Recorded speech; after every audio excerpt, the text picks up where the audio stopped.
Man, is 'n groot man. Baie groter as hom Gert. Nee, hoe kan man nou vir hom Gert stuur? Ekskuus hom, liefie? Nee. Nee, oom, hy het baie helpers. Dit sal nie help nie.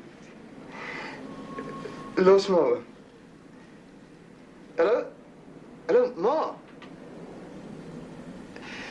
Nou gaan hulle my glo verplaas na die hoekie vir eensames. Hoekie vir eensames. Om daar te werk. Ja. Van môre af. Hulle sê as ek daar 'n fout maak, gooi hulle my uit. Uit die koerant uit. Ag, toe man.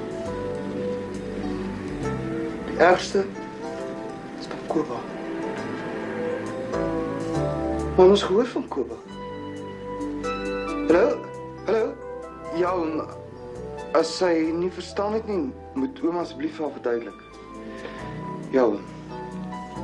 Hallo? Hallo? Hallo? Die ergste is van Koba.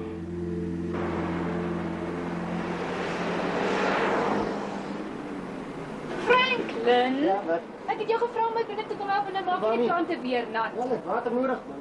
Ag, asseblief, hulle versyp al klaar. Het jy enige idee? Kyk hoe droog is die goed, hulle sterf. Kyk, Franklin, dit is onmoontlik. Dit is onmoontlik, maar dis die 6ste keer dat jy die plante nat gemaak het Kyk hoe vandag. droog is die saak. Ag, asseblief. Dit vlieg alles weg. Ek wens jy sou harder werk as wat jy weet. Dis my enigste ontspanning. Ja, as jy minder ontspan het en meer gewerk het, sou ons meer geld gehad het. Wat, Dan meer wou jy geld? Wat tuin bedoel en jy meer draaiens te nat gemaak het, weet jy dit? O, nou is dit nie goed genoeg nie vir jou. Ja, hierdie heel vrou maak my Is dit nie klaar. goed genoeg?